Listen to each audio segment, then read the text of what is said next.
Welcome, everyone, to another episode of the RDH Sports Podcast. I'm your host, Chad. Joined alongside me is my brother, Tanner. How's it hanging, dude? You know, it's not great. It's not great. Judging by the sweater, if you're watching, it's not looking so great. It's the disappointment sweater. That's what we got on right now. Because that Cowboys loss was disappointing. It was pretty bad. We'll get to it later though. But other than that though, pretty good. There's a bunch of good football on Sunday. Pretty good football on Monday, and now we're here on Tuesday. We're recording the pod. I'm happy. There we go. We're going to jump into a little bit of college football. We're going to recap last week, recap a little bit of some storylines. Obviously, we're going to talk about the Cowboys and 49ers game, and then we're going to do some matchup preview and picks. Tanner will let you know how we did last week. Not too great. But hey, it's all good. I went 4-0 in fantasy. So we're going to jump into college football here. A little week 6 recap. Thing we got to talk about first. So close. But Oklahoma took down Texas. That was so disappointing. Texas had the opportunity to win that game, and they couldn't pull it off. I mean, really, the story of that game was Oklahoma's red zone defense, which is, you would never think that in college football. You know what I mean? But Texas got down to the red zone and just couldn't score on Oklahoma, and they stopped them 3 times, and that was the main reason that Texas lost in that game. What did you think about the Texas-Oklahoma game? It's hard to say that Oklahoma was like, I'm not going to say like, by a mile, but it's hard to say that Oklahoma looked like the better team. It was a fight. It was back and forth. Texas looked really good at some points. Oklahoma looked really good at some points. And they both played like super physical and just so well. Like exactly what you said, like the defenses, even though it was kind of a higher scoring game, the defenses played very well. I think the biggest thing for me in that game is if you're Ewers, like the interceptions, 1 or 2 weren't your fault, but like the interceptions, the turnovers, that's like the big thing for me. In a game like that, of that magnitude, that's just the big thing for me. You can't make those mistakes, especially if you're number 3 in the country going up against an opponent who's supposedly, a worse team than you are, right? That absolutely gave Oklahoma a chance to get into that game. Multiple opportunities to go down and score. I don't know if they did actually score off of them, but it's drive killers. You don't know what would happen. So that's just my big thing on it. Exactly. And then jumping to the next game, Alabama took down Texas A&M. Both of those games, Texas and Oklahoma and Alabama and Texas A&M were 1-score games. Really close games. A&M just, at the end didn't have it, right? They just didn't have it at the end. What did you think about the Aggie game? I want to hear from you first. It was not a bad game. Let me start by saying that. A&M didn't look bad at all. Their defense was actually looking pretty good, when it came to things. They stopped the run pretty decently well, but their offense just couldn't, I would say, keep up the entire game. A&M's defense, like I said, they played really well. They got some turnovers, but A&M, they got to score. They can't go down and get field goals. They got to go down and get touchdowns if you're going to beat Alabama. Going into that game, I said your stars need to play out. You need to play like basically to the top of your ability when it comes to like catching the ball and getting points on the board, and they didn't, and they lost. And I think they played well. I think they played really well. But at the end of the day, it's Alabama. You know what I mean? It's Alabama. They're gonna close out those closer games rather than Texas A&M would. It's starting to become a rivalry though. I love to see it as an Aggie. A&M plays Alabama hard, and Alabama they realize that now. So it's fun. I like it. I'm excited to see where it goes in the next couple of years. Exactly. I mean, that's one of the things with the SEC, that Alabama goes away. You know what I mean? They go to another sub-conference, and we now have to play, we being Texas A&M, we have to play Texas and Oklahoma now. So, you're trading in Alabama for a Texas and Oklahoma, and, the whole SEC is realigning next year. And it's going to be really great for college football with Texas and Texas A&M and Oklahoma being there. The Red River rivalry with Oklahoma and Texas every year is one of the biggest games in college football. Another huge game in college football is Texas and Texas A&M. So now that rivalry is going to be back, that's going to be a blast. Like you said, it's going to be playing out next year. But the big thing for these two teams to finish out the year is they need to keep winning. Texas is not necessarily out of it yet because they could, meet Oklahoma back in the championship at the end of the season, right? And then they could take Oklahoma out then, and then they could realistically play themselves back into the college football playoff this year. So it's not over for Texas A&M, it probably is over. I would say I'd be very surprised if they even made it in the top 10. But you're just hoping to be ranked at the end of the season at this point, and you need to keep winning because if you think about it, A&M has had 2 bad games this year, or not really 2 bad games, just 1 bad game. They played really bad against Miami. That there's no saying they did not play well that game. Their stars did not show up. Nobody really showed up in that game, and they played pretty well against Alabama. The stars, like you said, didn't show out when they needed to, and that's also what happens when you have your starting quarterback that goes down. Johnson was thrown in there. You didn't have Weigman. That wasn't your number one guy. So I think that was a huge part of it. I also think that Alabama's defensive line is just that good every year, and they gave A&M's offensive line a lot of troubles. And I think the big thing too about the Alabama defense, they're just a lot faster than you think they are. Mm-hmm. When you're watching Alabama and you're watching a team that was coached by Nick Saban, they're just faster. They outwork you. You know what I mean? That's what Alabama football does. They outwork you and they pretty much outscore you in every game. This was the closest game I've seen for Alabama, obviously, since the Johnny Manziel win. And we've had some really close ones recently too. But this was the closest game I've seen. And this is a game to build off of. And like I said, you still got Ole Miss, you still got LSU, you still got a lot of really good games coming up for the Aggies, and you need to finish off the season playing in a very good bowl game because this is the second year of the best recruiting class ever, and there's the time for excuses is now over. I understand you lost your quarterback, but that's why you have 4 and 5 stars that back up. You know what I mean? So that's kind of my take on the A&M game. And then the big stunner, Notre Dame loses to number 22 ranked Louisville, just did not play well. Notre Dame's quarterback did not play well. And that game was just an overpowering offensive performance by Louisville. Not a whole lot to say other than that Notre Dame quite literally could not stop them. And they looked like they were fighting out of a wet paper bag. It was not working. You know what I mean? And I don't want to say that I called it. But if you listen a couple episodes ago, I said that this Notre Dame team I didn't really know what to do. I didn't know what to do with this team. And this week, this is the season for Notre Dame right here. They play USC. This is the entire season. If they win against USC, you can turn this season around. You know what I mean? You already have a couple losses, but if you're playing and you go out and beat a Caleb Williams, you know what I mean? Mm-hmm. That's a way to say that your season's a win because you were a top-ranked team coming into this year and top-ranked quarterback coming into the country, you know what I mean? And, it just kind of fizzled out, right?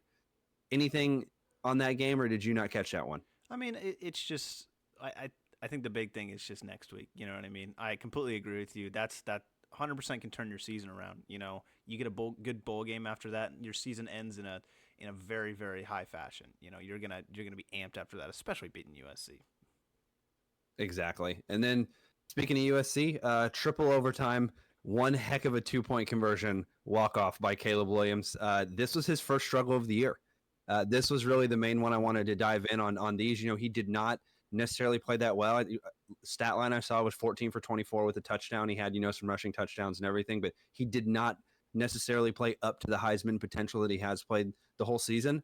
I'll give it to you. It was a pretty tough opponent there, but when you're ranked that high, USC, you got to go in, and it's very clear that USC's defense is, maybe subpar. I'd say no disrespect to anybody there, but maybe subpar. And Caleb Williams has to score. That offense has to score every time they have the ball. Pretty much touchdowns, not field goals, pretty much touchdowns. So Caleb Williams has got to get that ball down the field every single time.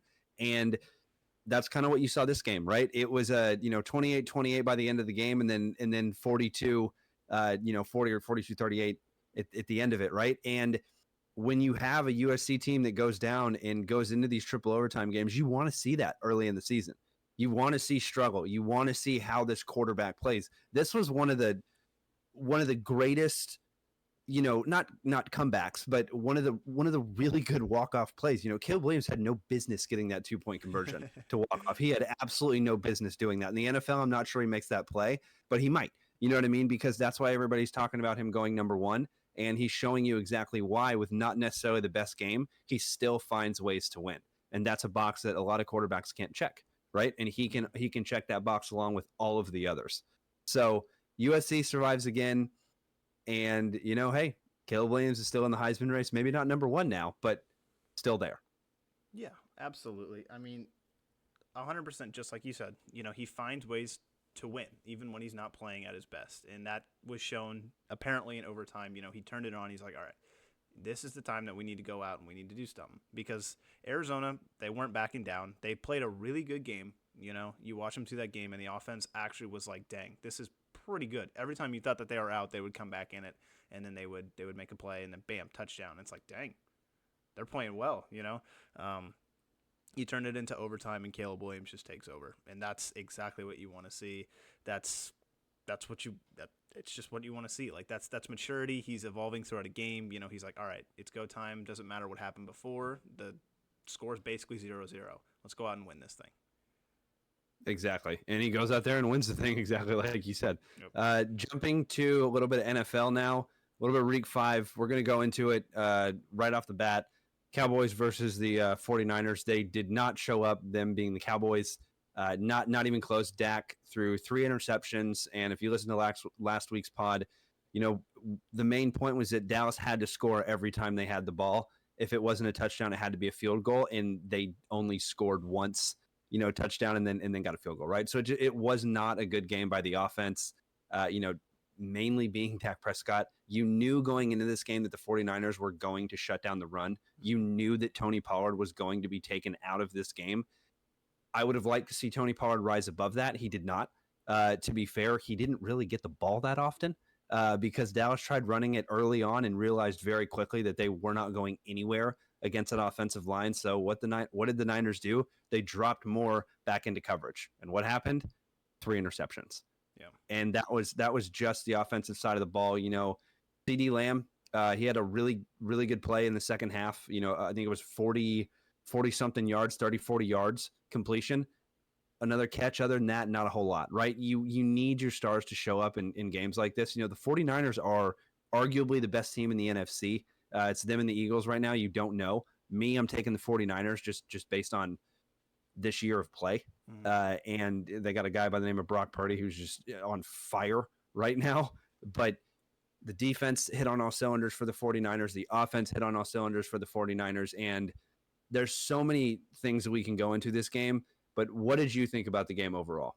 I just think, I mean, expanding on what I came into this episode with, it's just disappointing.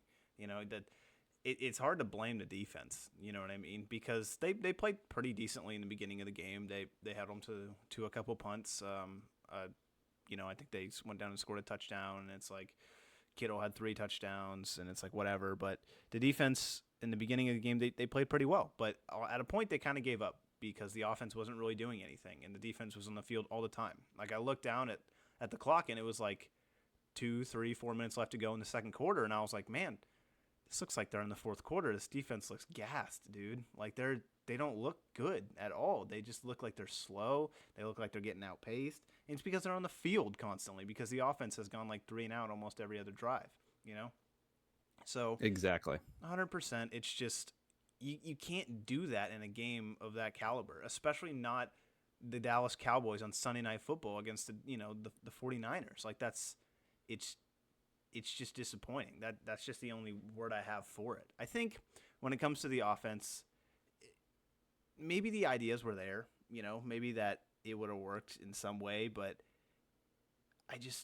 there just wasn't like great play calling. You know what I mean? Like, it was kind of predictable when it came to the defense, or when it came to the offensive play calling, and Dak wasn't very comfortable in the pocket. The running game wasn't there. There was just literally nothing going on for the offense. I think when it came to that, the Niners defense versus the Cowboys offense, they were just completely outsmarted, and that I thought it might happen coming into the game with Dallas's kind of almost dated offense, you would call it, with McCarthy calling the plays, and then a defensive unit as good as the 49ers. But you got to do better than that. This is the National Football League. You're a franchise quarterback, Dak Prescott. You got to go out there and win those games. I mean, they made him look silly. It's it's just that simple. They made him look silly, just absolutely on another level. Yeah, and I mean, when you have a quarterback that is, a top 10 quarterback paid in the league, you're expected to go out and win those games. You know what I mean? You're not only expected to have that a close game, you're expected to go out and win it. And Dak Prescott, like we said, regular season Dak, you usually don't see 2 losses this early in the Cowboys season. Typically, it takes a couple more weeks till the Cowboys get another loss in the column, but they did already. And the schedule doesn't get any easier. Mm-mm. You know what I mean? They play the Chargers this upcoming week on Monday. That's in no way, shape, or form a win. That's going to be a very tough game. And if you play like you did against the 49ers, it's not, you're not going to win a whole bunch of football games. And when any quarterback is throwing 3 interceptions, usually that means that the offensive line is not giving him a whole ton of time. Dak was definitely rushing that game, but that's because the 49ers have arguably the best defensive line in football. Mm-hmm. And their linebackers can cover wide receivers. Yep. Fred Warner was there covering, multiple times. I watched him cover wide receivers multiple times. And when you have a linebacker of that caliber, I mean, you saw how much havoc he wrecked, right? Like that game was won by the defense and also won by the offense on the 49ers. Speaking of the offense for the 49ers, because clearly the defense for the 49ers, all they did was just intercept Dak and just stop the run, and they didn't really have to worry about much else, right? That's pretty much what happened. The offense with the 49ers, they just did not miss. You know what I mean? Dallas's defense stopped him a couple times in the first half, and if Dallas would have gone down and scored, it would have been a 1-possession game. But they didn't. They usually went 3 and out, right? Or Dak threw an interception, right? There was nothing going on the offensive side of the ball. And the announcer said it right before the game. He said he would take Kyle Shanahan every day over Mike McCarthy, and he thinks it's going to be apparent in this game. I couldn't have said that better myself. I know I paraphrased that a little bit, but he's absolutely right. You know what I mean? Mike McCarthy, especially in crucial situations, his track record is not good at all, right? Not good at all. So this is Mike McCarthy's last year. 2 of the previous years, he has 12 wins. By not saying that the Cowboys are done, I still think that this Cowboys team is just the same Cowboys team that it's been. Mm-hmm. You know what I mean? You don't want to say that the Cowboys team has 2 teams, but they kind of do, right? They have the team that the offense shows up, and they're arguably the best team in the NFL. And then they have the teams that play out against the Arizona Cardinals, and they have, the game that they just had against the 49ers, right? They just completely don't show up. And that's the thing that really good teams have that Dallas doesn't have. When you're a very good team and you're bad, you're still okay. Yeah. You know what I mean? You're still okay. Dallas, when they're bad, they're horrible. You're not going to win that game. The Chiefs have a bad game, they still win. You know what I mean? Maybe not week 1 against the Lions, but usually they pull that game out. You know what I mean? Usually they pull that game out. But still, when you're that good of a team, you need to not only, make it a little bit closer, right? Make it a little bit closer to really not put yourself in that much distance in the NFC, because right now, Dallas is not on that tier with the Eagles and the 49ers. That's a separate tier right now. I would put Dallas underneath that tier. And if you're telling me that, I got to put another team on that tier, the Lions are going to be on that tier. And right now, I don't want to play the Lions. So, Dallas needs to figure it out pretty quick, because Dak this is second to last year on his contract, and Mike McCarthy's up after this season. Oh, and the defensive coordinator's up after this season. So There's a lot of question marks. And like I said, you can't be getting losses in the season this early, already 2 of them. So they got to go out and show out the rest of the season and, keep performing not like they did against Arizona and the 49ers. Anything else on the Cowboys, or are we jumping to the next one? I just want to say to your point, like I think you brought up a really good point when it's like, even though there are performances like the Chiefs who go up against the Lions and they lose, right, and they don't look the best, I honestly think a better game to compare it to, this Dallas game to compare it to, is when the Chiefs played the Jets. I think it was Sunday Night Football, and I want to say Patrick Mahomes, he did not have a good game, and I want to say he had 2 or maybe 3 interceptions. He turned the ball over and he didn't look great. But Chiefs went out there and won that game. You know what I mean? When it counted, he got them into position to win that game, right? Even if it's little stuff, little dink and dunks here and there. So I don't know. Sometimes at points it's like Dak Prescott, when he just freaking loads it. He's just corks it up and he just launches it downfield, and it's in like triple coverage, and it's like, why? And it's like, bam, intercepted. I'm pretty sure that happened in this game. And it's basically like a punt, I guess. You know what I mean? So it's like, why did we just do that? There's a lot of like questionable things. You saw it in the Cardinals game, that last drive. Same thing. He rips it back into triple coverage, not as far out, but like It's just these like almost scared looking plays, that you wouldn't expect a veteran, a very long term veteran to make those kind of mistakes in the NFL. I mean, I'm looking at it right now. 49ers didn't turn the ball over once. Dallas turned the ball over 4 times. You can say that one of them was the fumble by Tony Pollard, right? It was a great play by the Niners defense. They knock it out, and the Niners are basically in the red zone at that point. And then Dak, he goes and he throws 3 interceptions on 3 back-to-back drives. The first drive was a 3-play drive. These are including the interception play. The next drive was a 2-play drive. That drive they didn't even complete a single pass. And then the final drive, it was a 3-play drive, including the interception play. So they weren't even getting off to good starts. Like, they're just trying to get more than they can handle, like, immediately out the gate. I just think we need to, like, amp it up to that level, right? We need to, like, not go balls to the wall immediately when you go get on that drive. I get it, you're down by a lot, but you got to go all the way down the field. You got to sustain a drive. It's not about getting a big play on the first drive. So I don't know. It's just really odd to me that Dak Prescott being, I've seen him done amazing things. I've seen him do amazing things, and it's almost like he's regressing. You know what I mean? It sucks to say, but it just looks like he's regressing. It's like the reads aren't there anymore. Maybe it's the play calling. Maybe it's that, but it's just like the interceptions. They just kind of look like they're getting worse. It's just like, why are we doing that?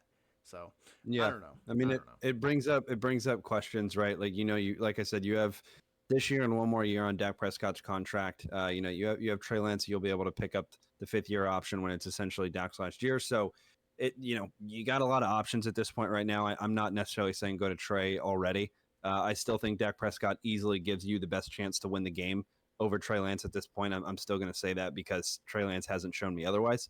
But I think Dak Prescott, I don't know if he's regressing yet. If he is, that's a very big concern because there's still a couple years left.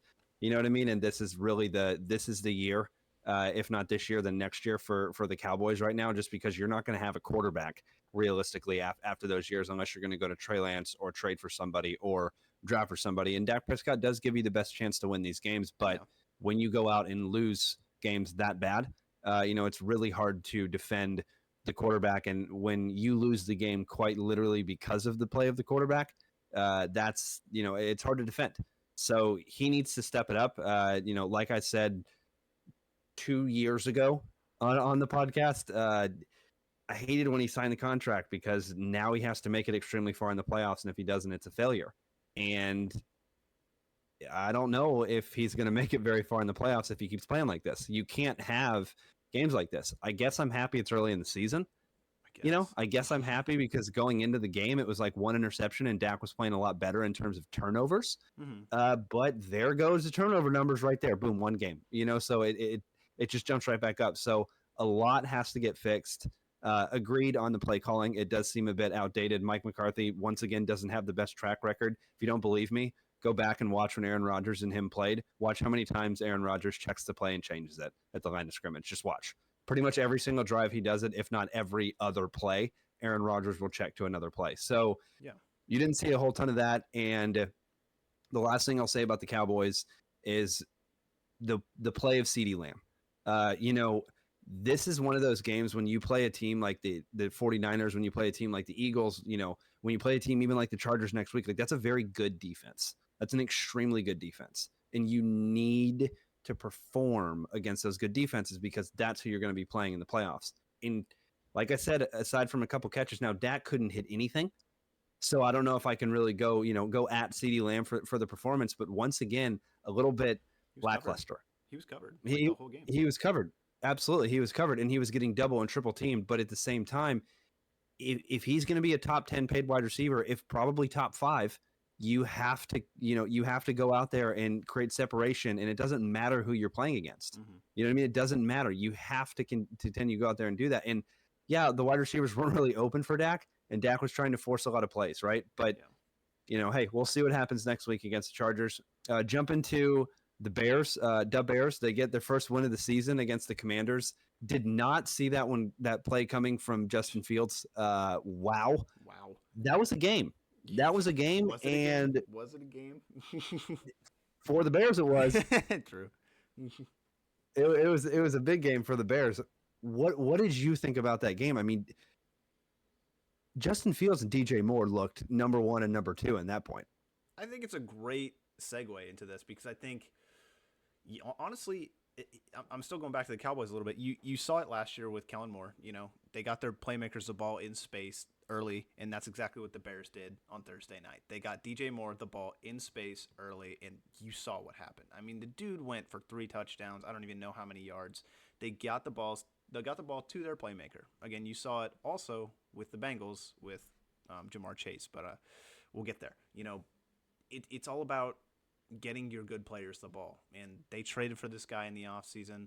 And there's a reason because he's just that good. He makes plays. You know, Justin Fields believes in him. The offense believes in him. So why shouldn't we give him the ball? And that's exactly what they did. And they put up like 40 points, dude. I mean, it's just the storyline of the week almost for me, even though it was like a Thursday night game, because the Bears finally kind of got their groove going a little bit.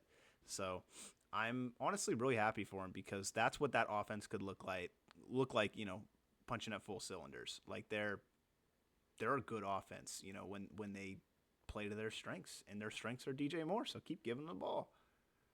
Exactly. I mean, when your best wide receiver has over 10 targets, that's typically a good thing because you're not going to, necessarily have a bad game when your wide receiver is getting targeted 10 times because, some of those catches are going to catch them, right? Yeah. Maybe not, maybe not every time, but most of the time, right? And DJ Moore caught literally everything, 3 tugs and like a $2.20. How are you going to get 220 yards on Thursday Night Football? That's absolutely insane.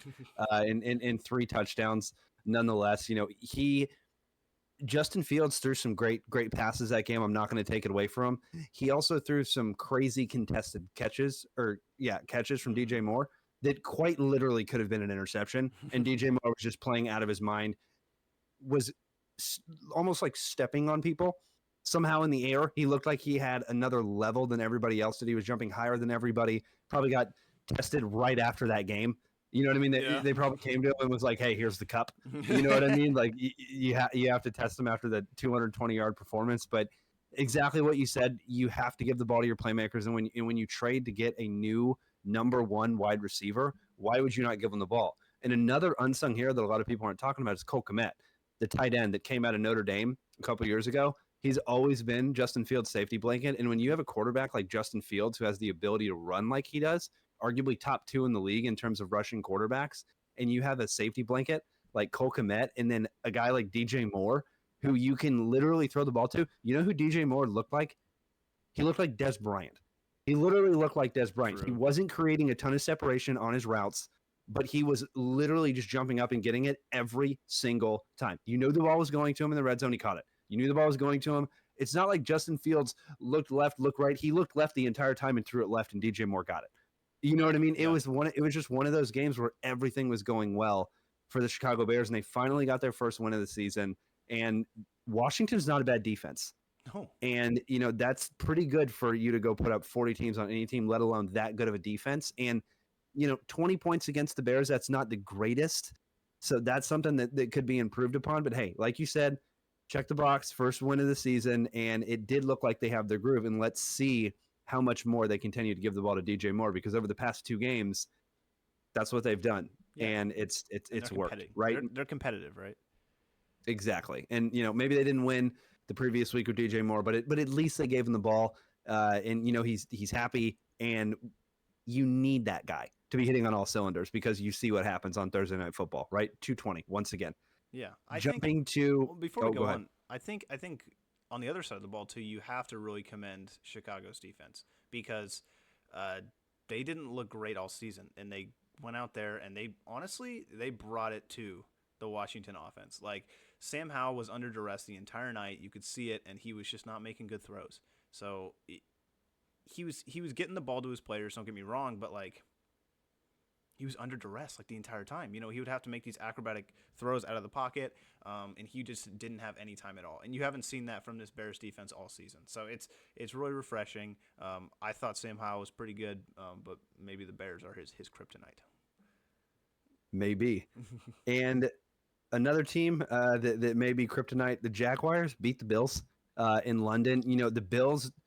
I got up and watched this game 6:30 my time. Watched the whole thing, but it was pretty apparent that the Jaguars were just, the Bills flew over on Friday. Yeah. It's interesting. I don't know how much in terms of travel that takes on your body. I know for me, I flying, I hate flying. So I'm not going to compare myself because if I had to play a game 2 days later, I don't know how I could do that. You know what I mean? But when you're flying that far and, it's not doing your body any favors for sure when you got to go play. Because, on Saturday, it's not like they just rested all day. They at least did walkthroughs.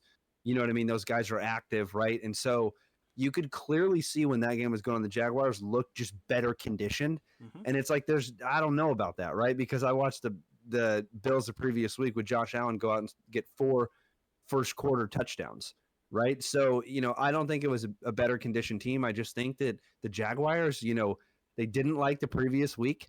Even though they got the win, they didn't like the previous week. They wanted to step it up even more, and they did. And they literally beat the Buffalo Bills. Josh Allen had a chance to go out and kind of win the game, but he didn't do it.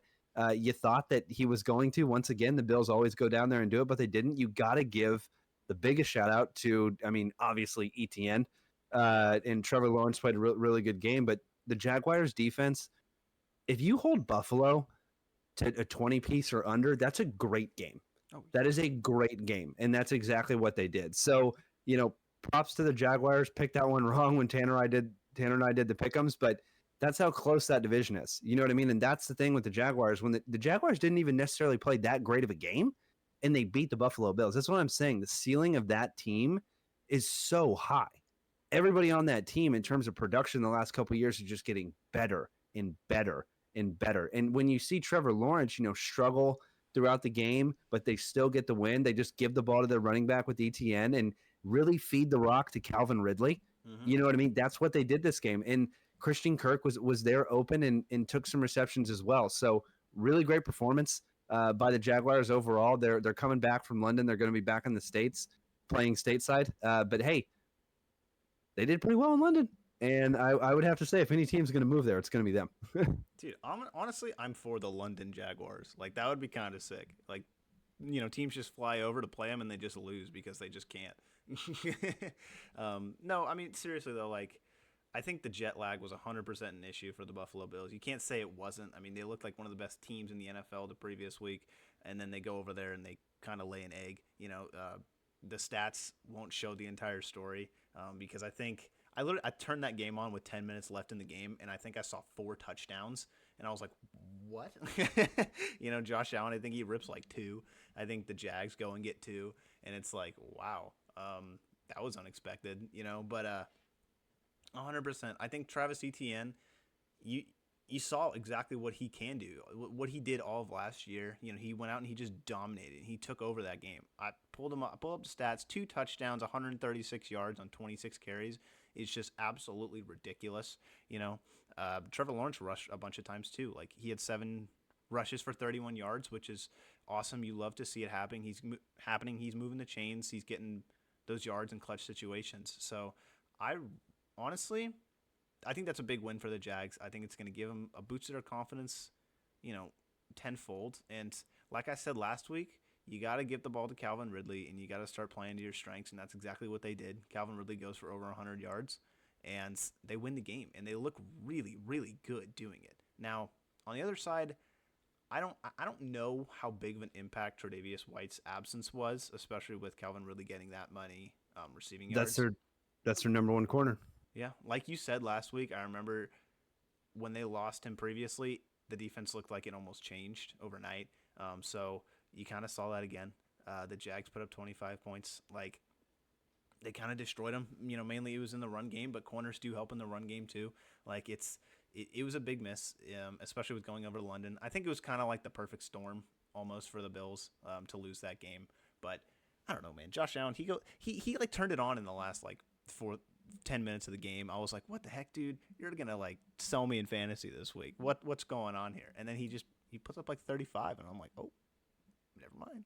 Literally, Never mind. literally, and somehow still got the L at the end of the day, right? Like I know that was crazy. he still didn't win. It was close. The Bills should have pulled it out, but they didn't.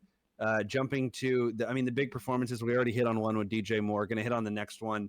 Jamar Chase. He had the stats here. 15 receptions for 192 yards, 3 touchdowns, and he had 19 targets. When you're a wide receiver that has almost a 20 piece in terms of targets, that's Jeez. insane. In the previous week, obviously, everybody saw the media, the interview that he did, and I think everybody listened. And hey, that's kind of what happens when your star wants the ball more.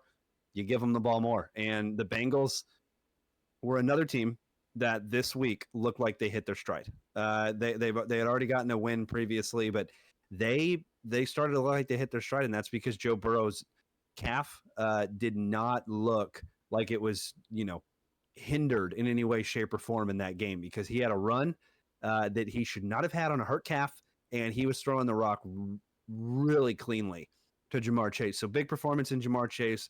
We already mentioned it. Big performance in DJ Moore, and then we got to shout out the Ag A-Chain, another big performance. Yeah. But unfortunately, we wanted to hit that one at the end there, because A-Chain is expected to go on injured reserve. We're going to hit some injuries here right now, but A-Chain's incredible. I wish I wouldn't have seen the injury. I watched the play when it happened, and I'm like, oh, you could see it when it happened, but you hope he's back soon. It's saying right now to miss multiple weeks, potentially on IR. That's obviously going to hurt his chances at winning Rookie of the Year. CJ Stroud's doing pretty well at that right now, but you love to see fellow Ag in there just really playing well, and he was arguably the number 1 running back for the Dolphins. So that's going to take a hit. You're, as we like to call it from Brian Broaddus from the Dallas Cowboys, pet cat. With Mostert this year is going to get more in terms of production. Jeff Wilson's going to jump in there as a number 2 back and also get terms of good production. So those are some guys. If you don't have it, go look at Jeff Wilson for fantasy, because A-Chain's going to be out for a little bit. But did you see the Jamar Chase performance? What did you think about it? Did I see it? Absolutely, I saw it. I mean, that was just. It's almost like that meme, it's like, F it, Jamar's down there somewhere. That's kind of what it felt like. But, I mean, how many catches did you say he had? Like 15? Something like that? Well, I'm pretty sure it was a franchise record in terms of a single game. So that's insane when it comes to Jamar Chase and just his dominance that he's had throughout that game.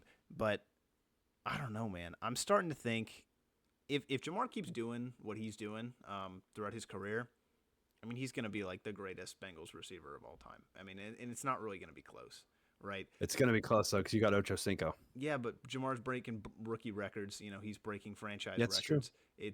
And he's not even, it's like his third, fourth season, something like that. It hadn't been a whole lot. Exactly. So he's coming out the gate this hot, and imagine Joe Burrow on a good leg, There's going to be a Super Bowl, maybe 2 in there somewhere. So I imagine he's going to continue being hot and stuff like that throughout his career. But that's just insane. It's absolutely insane. They lean on their playmakers. I think that's just the theme of this week, right? You see these guys, they're just getting the ball to their playmakers in open space. And even if they get 2-3 yards, who cares? That's 2-3 yards that the defense didn't expect, right? So the Bengals are playing it smart with Joe Burrow, and they're winning games. It's about time. They're winning a lot of games. Sorry, I wanted to pull this up to find the legendary Bengals wide receivers, but Fair, yeah. I wanted to make sure that I was thinking this was the same team, because I didn't want to shout him out if it wasn't. Obviously, he doesn't listen to the podcast, but Chris Collinsworth, the announcer that I couldn't remember the name of earlier, Chris Collinsworth is in this Bleacher Report article is the number 2 receiver that they have, and Ocho Cinco's number 1. Yeah. So he's got to be little Chris Collinsworth there before he touches Ocho Cinco. You know what I mean? I want to say Chris Collinsworth. Put some respect on his name. I want to say Chris Collinsworth has gone on record saying that Jamar is better than he was. Yes. He's gone on record saying a lot of guys are better than him. Yeah. I don't know. When it comes to A-Chain, though, it sucks to see, because he was kind of doing really well. You never want that to happen to any player. So it just sucks, especially when he's just making so many plays for the Dolphins. He just gets the ball and he's just gone. Like he just has that another level of speed that you see from like Tyreek Hill, Jalen Waddle, whatever. And that's just the Dolphins. They're just speed. I think when they asked McDaniels about A-Chain, he was like, yeah, he's pretty fast. That was like his comment about him, and it's true. He's fast. He just rips him. He ripped another one this week, so sucks to see it. He'll be back, but he'll be better than ever, I believe it. But in the meantime, we got Mostert over there holding down the fort. He's gonna do some work. He's back in the lineup, baby. You know what it is. Come on. Oh yeah, Mostert all day riding. He also did get a little bit injured, so make sure that he's doing all right. It wasn't as crazy as the multiple week IR, but another injury. Justin Jefferson got put on IR today. James Conner, that's another huge one. So you hate to see those big performers, and the Vikings, man. That's a huge loss. That's a really big loss. You saw the Vikings already start to struggle this year on offense. Get ready. You know what I mean? Get ready. Now now Justin Jefferson's not out there. That team, I think, completely changes. When he's out, you're going to see. I mean, well, here's my thing.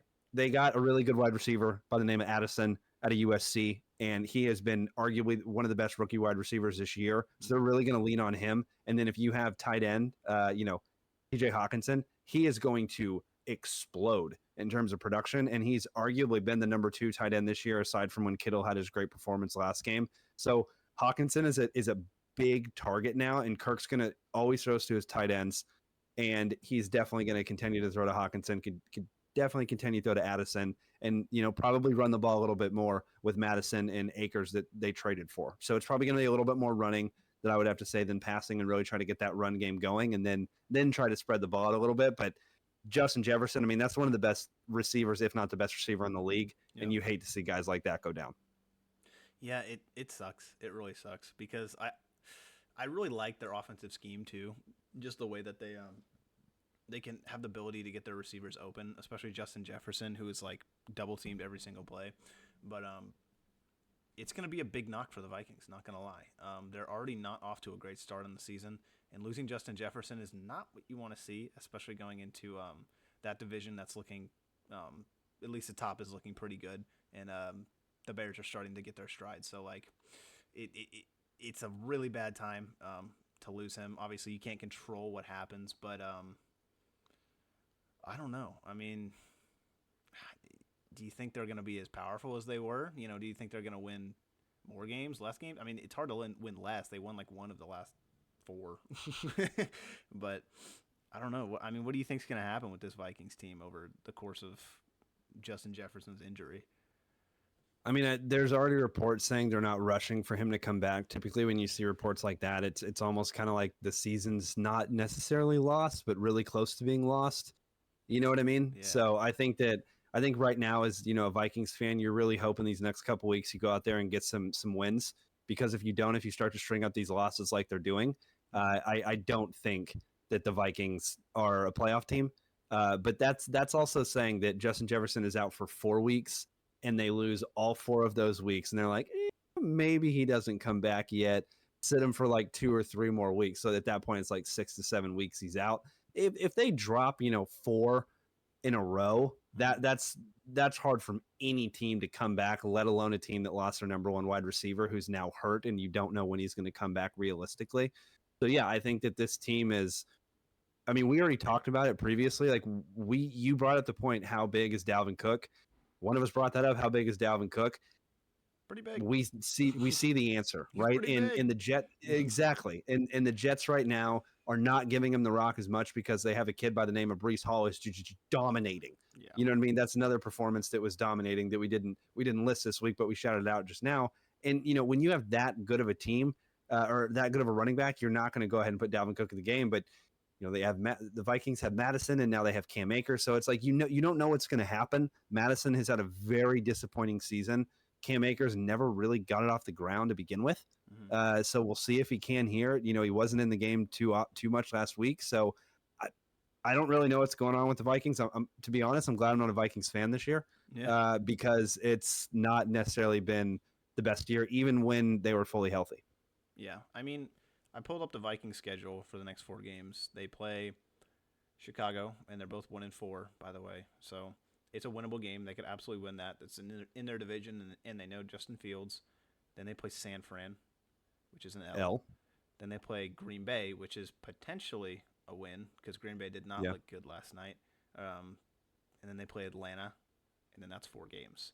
So that's the minimum return, I'm pretty sure, for Justin Jefferson. When you go on IR, you have to miss 4 weeks, and then that opens the practice window. But, I mean, if they're already saying that he's probably going to miss more time, it's probably going to be like 5 or 6, maybe 6 to 8. So then they play they play New Orleans, then Denver, and then Chicago again. So it's not like the worst schedule in the world, if you're the Vikings. There's a lot of time to still play up to your strength, I guess. There's a lot of time to win these games. Exactly. There's still time to turn around your season, but when you start 1-4, you got to do it quick. Yeah, You know what I mean? Because you're not necessarily going to make the playoffs at 8-8 in that division potentially. But you don't know, right? Or sorry, now there's one more extra game, 9-8, 8-9. But I don't know, man. I didn't have a whole lot of faith. I mean, I had a little bit of faith in the beginning of the season for the Vikings, but that's just because I literally said it only because of Justin Jefferson. The only reason is because of Justin Jefferson, and the Dalvin Cook thing was a big question mark, and now that's been answered. So I don't see the Vikings, winning this division anymore. Their schedule is they have some games they can easily win, but I need to see this team without Justin Jefferson because I don't know. It's like Dallas without CeeDee Lamb. That's not only a loss, that's a massive loss, and the production of the quarterback goes with the loss of that wide receiver. Jumping to Week 6 matchup preview and picks. Last week we didn't do well. We did not do well. Tanner, take us through our records last week. Yeah, we were not doing well. Is absolutely what happened. So last week I went 0-5. You literally couldn't do worse. I literally went 0-5. That brought my record to 14-12. So that's not good. Just really not good. Chad, let's look at his. He went 1-4. The only difference in our games was the Packers and Raiders game. He got it right. He picked the Raiders because apparently Jordan Love can't throw the ball. So whatever. He brings his record to 15-11, which is much better than mine. It's not by much, but it's still only by like one game. Only by like one game, but it looks pretty good. It's just 2 weeks, right? It's just the first week of the season, and this week of the season we went an 0-for or a 1-for, and the rest of the weeks we've been positive and been pretty solid. Yeah, you know what I mean? It's just been those weeks. I mean, when the Commanders, Bills, Texans, and Cowboys all lose, it's like, I don't know. There were hot teams coming in, like I understand, but whatever. It's time to turn it around. This is where we get our stride going again. Hopefully the Cowboys can win because that'll probably be part of it. Oh, that'll have to be because we all know who we're going to pick on that one. We'll hit that one last, but Thursday night we got arguably the most boring team in football, the Broncos, against the Chiefs. We can keep this one short and simple. Even if Travis Kelce doesn't go, I still have the Chiefs. I don't see Russ cooking. He hasn't cooked in 2 years. I don't think he's going to cook against the Chiefs. And like Tanner said earlier, the Chiefs typically find a way to win against bad teams if it's a close game. Yes, Denver, you're a bad team. You know what I mean? It's just not very fun to watch. But hey, Sean Payton could turn it around, right? Denver Nation, Broncos Nation, let's ride. You never know what's going to happen. Probably not a whole lot of wins, right? Probably not a whole lot of them. Sorry, Denver fans, but it's Mahomes, and it's pretty simple. He's gonna put up at least 2 on you, probably 3. You got some injuries. Your offense isn't playing very well, and to beat the Chiefs, you have to keep their offense off the field, and to do that, your offense has to be playing well. So that's about 0 for 7. Chiefs. Who do you got?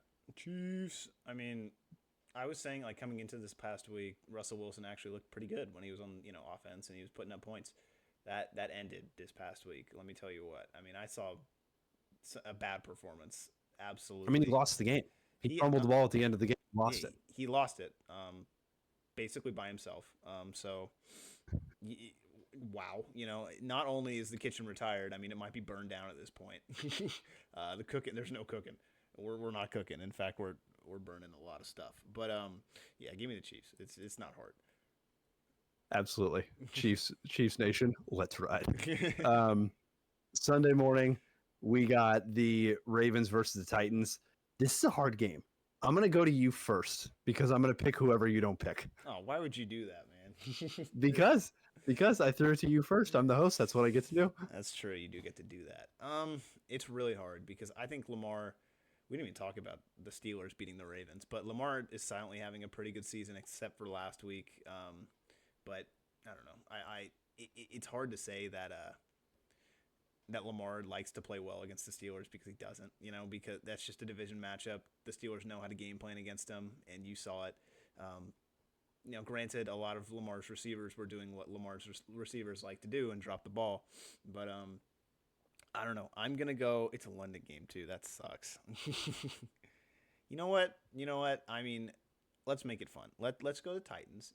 I'm gonna go with the Titans because, and here's my reason. Because I remember a couple years back in the AFC playoffs, I think it was the divisional round. The Titans just absolutely destroyed Lamar Jackson, and it was Derrick Henry all day. And you know what? I'm going back to Derrick Henry.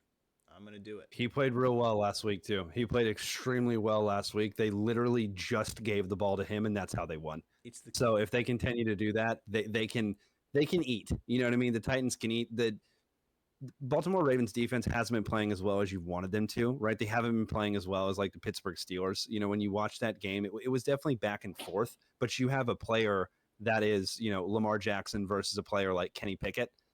And no disrespect to Kenny Pickett, but not only do you not have a quarterback spy on Kenny Pickett, you know what I mean? Like you don't have a lot of, it's just a different level, right? Kenny Pickett's his second year in the league, and Lamar Jackson is, one of the top 5-10 quarterbacks in the entire league in terms of pay. Got an MVP under his belt, right? Like the guy knows what he's doing. And he, like you said, he's having a good season all from like this last game. So I'm going to go Ravens. But I'm not necessarily confident in that decision because the Titans looked really good last week. Yep. And if the Titans start to get going, what the Titans can do. The Titans can make a deep run in the playoffs by literally just giving the ball to their star running back. And their star running back's still there. He doesn't look fatigued at all. If anything, they haven't really been giving him the ball. But the fact that it's a London game, it feels like Tennessee could win that game. It really does. But since you went to Titans, I'll definitely go Ravens. Then we got a Sunday afternoon game, and I had to put this one on the list because this is your guy. The Bucks and the Lions. These are like my two guys, man. These are like my two teams that I've been riding since the beginning of the season. This is kind of cruel. I will be tuning into this game. This might be on the big screen, even though I have like no players in fantasy for these two teams. I just want to see. It'll work though. It'll work. It's the bake show against the Goffens. I know. That's what I'm saying. Like, it's honestly, it's gonna be a pretty good match. I think I'm gonna go with the Lions though, just because I think they're looking really good. They just kind of looked unstoppable this past week. I mean, how many touchdowns did Jared Goff throw? Like, god dang. The only thing you could say for the Bucks is they've had a bye week and they've had time to prepare for this game, and they've got a lot of tape from that Lions offense because they like to throw a lot. They like to do they like to be on the field a lot, But yeah, I'm gonna go Lions. I think the Lions are just really hot right now, but I think it's still gonna be a close game. I don't think Jared Goff goes out there and throws 4 touchdowns again. You know what I mean? Yeah. But hey, he's consistent. That's what you gotta like about Jared Goff. He's consistent. He plays well. He's got a high floor, and he's looking really good right now. Exactly. I mean, when you have a player that gets traded from a team that wins the Super Bowl the next year, I mean, that stings a little bit, right? They trade him. Matthew Stafford comes in, they win the Super Bowl, and then Jared Goff's sitting there like, wow, maybe it was my fault. You know what I mean? Maybe it was, but it wasn't. Clearly it wasn't, because he's going to Detroit and his like re-energize this fan base. I think Dan Campbell's probably the main reason for that, but his quarterback play has been absolutely incredible. And Jameson Williams is starting to come back now too. So you're going to have a little bit more added speed on that side. You're seeing the running game just really be dominant, and they're really taking the pressure off of Jared Goff. And whenever Jared Goff wants to throw, he can throw the ball. And so, that's kind of how the Lions are winning. Everybody's behind Dan Campbell. They're not going to get outworked, out disciplined. That's what Dan Campbell's ready. That's his coaching style. That's what he does. But everybody on the offense is hitting right now, and everybody on the defense is playing pretty well. And the best player on the defense right now is Aiden Hutchinson. Oh, yeah. And when you have a player that was drafted that high, you know what I mean? Oh yeah. When you have a player that was drafted that high, gets a one-handed interception, no big deal last week. But that's a defensive end that is going to be around for a very long time, and is on the level, or is going to be on the level of Myles Garrett and those guys. He is going to be on that level with Myles Garrett, TJ Watt. He is unbelievable, and he's already winning games. He's literally already winning games at the defensive end position. Von Miller did that famously in the Super Bowl against Cam Newton, but you don't realize how good this kid is until you actually tune in and watch. You're like, oh my gosh, he's at the quarterback every single time. He's double teamed, he's triple teamed, he's there every single time. But the Lions right now are hitting on all cylinders, and I definitely can't pick against them. But this Bucs team is a lot better than I give them credit for, and very fast. They have very fast linebackers with Devontae David, and Devin White. So you got to be careful with them. Baker, it's pretty simple. You can't throw interceptions. If you throw interceptions against this Lions team, they're going to score. But the way to beat this Lions team is really get pressure on Goff. And the Bucs can do that with their fast linebackers and their pretty strong, pretty big defensive line. With Vita Vea and everybody in there as well. So we'll see what happens, but I definitely got the Bucs too. Sunday night, we got Bills versus Giants. Who do you got in that one? Give me the Bills in a bounce back game. I like Josh Allen on Sunday night. I mean, it's just honestly too easy. I think the Giants have looked really bad this season, just through and through. I don't know if Saquon's going to be back for Sunday night. I thought he was going to be back this past week, but he wasn't. That it kind of depends on Saquon. I think if Saquon plays, I don't know like his injury timeline or anything like that, but if Saquon plays, I think it's a contest. I still think the Bills will take him, even if Saquon plays though. They're just too good. They'll be back in the States. They'll be doing their thing. It's just the Giants are hard to root for right now, man. Exactly. And I got the Bills as well. Keep it short and sweet. Josh Allen's going to have a bounce back game specifically, and I think Stephon Diggs is going to have a pretty big game against this Giants secondary because right now I think, I don't even know cornerback wise who they're going to stick on him. I can't think of the kid's name. He was at a USC a couple years ago, but he was getting absolutely burned. Adoree Jackson. He's their number 2 or number 1 cornerback right now. So it's like, yeah, I don't think anybody's going to be able to hold Diggs. I think that Bills team is going to run over the Giants. So give me the Bills as well.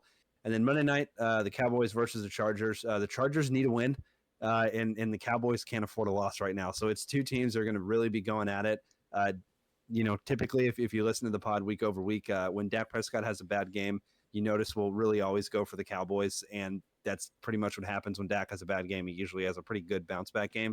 If Khalil Mack gets 6 sacks like he did a couple weeks ago, then it's not going to be a very good game. But the offensive line is back and healthy, so I do think that the Cowboys win this one. But I think it's going to be a really, really close game.